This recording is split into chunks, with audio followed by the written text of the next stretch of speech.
السلام علیکم ورحمۃ اللہ وبرکاتہ۔ الحمد للہ وکفی وسلام علی عبادہ الذین اصطفی، اما بعد۔ معزز حضرات، ایک ایسی عبادت جو اجر کے اعتبار سے، ثواب کے اعتبار سے بہت ہی زیادہ اہمیت کی حامل عبادت ہے، لیکن بہت سارے لوگ اس عبادت سے غفلت کے شکار ہیں، غافل ہیں اور اس کی عظمت کو سمجھ نہیں پا رہے ہیں۔ میرے بھائیوں، وہ عبادت چاشت کی نماز والی عبادت ہے۔ یہ عبادت کوئی بہت بھاری اور کوئی مشکل عبادت نہیں ہے، بلکہ یہ عبادت بڑی ہی آسان اور اجر کے اعتبار سے اللہ کے ہاں انسان کے نام اعمال کو بھر دینے والی عبادت ہے۔ میرے بھائیوں، جو انسان فجر کی نماز جماعت سے پڑھنے کے بعد مسجد میں بیٹھا رہتا ہے، ذکر و اذکار میں، قرآن کی تلاوت میں، تسبیح و تحلیل میں اپنے آپ کو مشغول رکھتا ہے، اور جب سورج طلوع ہوتا ہے اس کے چند منٹ کے بعد، چند لمحے کے بعد، کچھ وقت کے بعد 2 رکعت نماز پڑھ لیتا ہے تو اسے کتنا اجر ملتا ہے؟ ہم اور آپ اس سے بالکل غفلت کے شکار ہیں۔ سب سے پہلی چیز کہ وہ انسان جب تک اپنے جائے نماز پر ہوتا ہے وہ نماز کی حالت میں ہوتا ہے، اسے نماز کا ثواب ملتے رہتا ہے، یہ پہلا فائدہ ہے۔ دوسرا فائدہ یہ ہے کہ جو انسان اپنی جائے نماز پر بیٹھے رہتا ہے، ذکر و اذکار میں مشغول ہے، اور اس نے کوئی گناہ کا کام نہیں کیا، کوئی معصیت کا کام نہیں کیا، کسی کی غیبت نہیں کی، کسی کی چغلی نہیں کی، کسی کو برا بھلا نہیں کہا، یا دوسرا معنی حدیث کے الفاظ جو ہے لم یحدث کا مطلب ہے کہ اس نے اپنے وضو کو برقرار رکھا، یعنی اس کا وضو باطل نہیں ہوا، اس کا وضو نہیں ٹوٹا، اور نہ ہی اس نے کسی کو نقصان اور ایذا پہنچایا، تو اللہ کی طرف سے فرشتے اس کے حق میں دعا کیا کرتے ہیں؟ اللہم اغفر لہ، اے اللہ اس کی مغفرت فرما دے، اس کے سارے گناہوں کو معاف فرما دے۔ اللہم ارحمہ، اے اللہ اس کے اوپر اپنی رحمت کی برکھا برسا۔ اور رحمت کے بہت سارے مفہوم ہیں یہاں پر، اس نے جو نماز ادا کی ہے اللہ اسے قبول فرما لے، اے اللہ اسے دین پر باقی رکھ، اپنے رحم کا حقدار اور اپنی رحمت کا ایسے حقدار بناتے ہوئے۔ اور تیسری دعا اللہم تب علیہ، اے اللہ اس کے توبہ کو قبول کر لے، یعنی جو اس نے توبہ کیا ہے اسے قبول کر لے، اور آئندہ اس کی زندگی میں اسے توبہ کرنے کی توفیق دے۔ آپ اندازہ کریں اگر فرشتے ہمارے حق میں ایک بار دعا کر دیں تو ہماری کامیابی کے لیے کافی ہے، لیکن اللہ کے نبی صلی اللہ علیہ وسلم فرماتے ہیں کہ جب تک یہ اپنی جائے نماز پر بیٹھا ہوا ہوتا ہے فرشتے بار بار برابر یہ دعا کرتے رہتے ہیں۔ کیا دعا؟ اللہم اغفر لہ، اللہم ارحمہ، اللہم تب علیہ۔ یہ 3 دعا بڑی عظیم دعا ہے، جس بندے کو مل جائے اس کی دنیا اور آخرت دونوں سنور جائے گی۔ تو چاشت کی نماز کے انتظار میں بیٹھنے والے کو یہ ثواب دیا جا رہا ہے۔ ویسے بھی اگر کوئی انسان ایسے ہی بیٹھا ہوا ہے تسبیح میں، ذکر میں، تو جب تک بیٹھا ہوا ہے فرشتے اس کے حق میں دعا کر رہے ہوتے ہیں۔ اور یاد رہے میرے بھائیوں، چاشت کے تعلق سے اللہ کے نبی صلی اللہ علیہ وسلم نے بیان فرمایا کہ جب بھی انسان صبح کرتا ہے، یعنی ہر دن انسان کے ہر جوڑ پر، یعنی انسان کے جسم میں 360 جوڑ ہیں، پارٹس ہیں، ہر پارٹس پر، ہر جوڑ پر صدقہ واجب اور لازم ہوتا ہے۔ یعنی یہ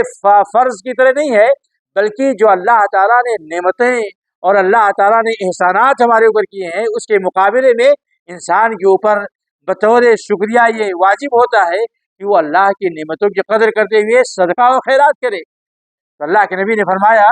کہ جب بندہ کہتا ہے سبحان اللہ تو ایک صدقہ اس کے ایک پارٹ کی طرف سے ادا ہو جاتا ہے۔ پھر جب کہتا ہے الحمدللہ، اللہ اکبر، یہ جو تسبیحات ہیں، تکبیر کے الفاظ ہیں، سبحان اللہ، الحمدللہ، لا الہ الا اللہ، یا کسی کو اچھی بات بتا دیا، یا کسی کا تعاون کر دیا، یا کسی کو بری بات سے روک دیا، تو اسے صدقہ کا ثواب ملتے رہتا ہے۔ پھر اللہ کے نبی نے فرمایا کہ جس نے چاشت کی 2 رکعت نماز پڑھ لی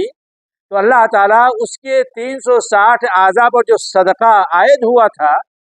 سب کی طرف سے اللہ تعالیٰ اس 2 رکعت کی ادائیگی کی وجہ سے کفارہ کر دیتا ہے، صدقہ کی ادائیگی ہو جاتی ہے۔ اور ایک حدیث میں اللہ کے نبی نے فرمایا کہ جو انسان اپنے جائے نماز پر مسجد میں بیٹھا رہا، ذکر و اذکار میں مشغول رہا، قرآن کی تلاوت کرتا رہا، توبہ استغفار میں بزی رہا، اپنے وقت کو اللہ کی یاد سے آباد کرتے رہا، پھر شاذ کے وقت نماز پڑھ لی، 2 رکعت نماز پڑھی، تو اللہ کے نبی فرماتے ہیں کہ ایسے آدمی کو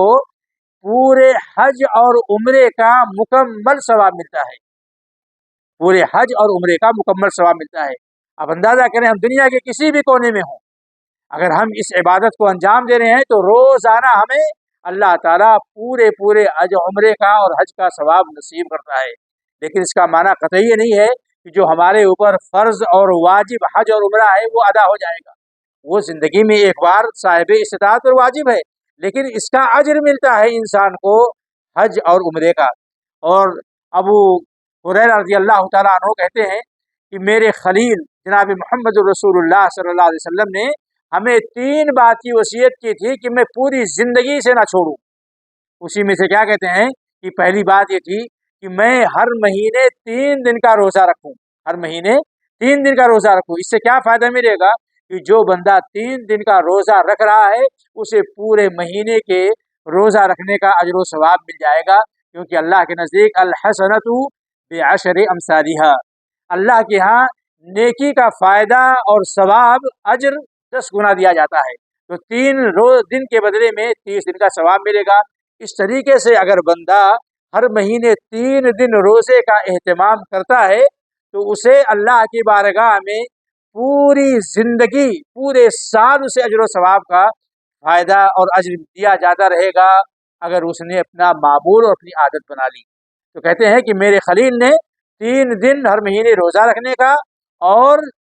2 رکعت چاشت کی نماز ادا کرنے کا اللہ کے نبی نے بھی وصیت کی ہے، اور یہ وصیت کی ہے کہ میں وطر پڑھنے سے پہلے نہ سویا کروں۔ تو وطر بھی ایک عظیم عبادت ہے، اس کو بھی ہمیں کبھی بھی ضائع نہیں کرنا چاہیے۔ اللہ کے نبی نے نہ اسے سفر میں چھوڑا ہے، نہ اپنے گھر پہ موجود رہتے ہوئے چھوڑا ہے، کسی بھی حال میں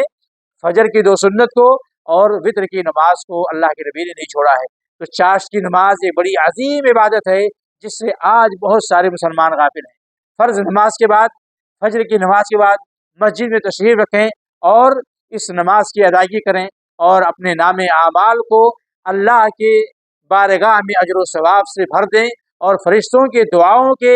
اپنے آپ کو حقدار بنا لیں، اور عمرے اور حج کا برابر اللہ کے ہاں ثواب کمانے والے بندے بن جائیں اس مبارک عمل کو انجام دینے کے مقابل میں۔ اور یہ مبارک عمل کوئی بہت بڑی تھکاوٹ کا یا بہت زیادہ کوئی بوجھ بننے والا عمل نہیں ہے، بلکہ بہت ہلکی نماز ہے۔ انسان کم سے کم 2 رکعت، 4 رکعت، 6 رکعت، 8 رکعت، اللہ کے نبی سے 8 رکعت تک ثابت ہے، اور علماء کہتے ہیں کہ انسان جتنی اس کی چاہت ہو اور خواہش ہو اتنی چاشت کی نماز پڑھ سکتا ہے، لیکن کم سے کم 2 رکعت ہے، اور زیادہ سے زیادہ جتنا پڑھنا چاہے انسان پڑھ سکتا ہے۔ ام ہانی رضی اللہ تعالی عنہا کہتی ہے کہ اللہ کے نبی صلی اللہ علیہ وسلم نے فتح مکہ کے موقع پر 8 رکعت چاشت کی نماز پڑھی، اور ظاہر سی بات ہے سنت اور نفلی نماز کے بارے میں اللہ کے نبی کا یہ فرمان ہے کہ صلاۃ اللیل والنہار مثنی مثنی، رات کی نماز ہو دن کی نماز ہو، جو سنت نماز ہے نفلی نماز ہے اسے 2 کر کے پڑھنا چاہیے، یہی افضل ہے۔ اللہ سے دعا کرتے ہیں کہ مولا ہمیں اس مبارک سنت کو اپنے زندگی میں جگہ بنا دینے کی توفیق عطا فرمائے، اور اپنے زندگی میں اسے اپنا معمول بنانے کی ہمیں توفیق عطا فرمائے، آمین۔ وآخر دعوانا الحمدللہ رب العالمین، وصلی اللہ علی نبینا محمد وعلی آلہ وصحبہ اجمعین، والسلام علیکم ورحمۃ اللہ وبرکاتہ۔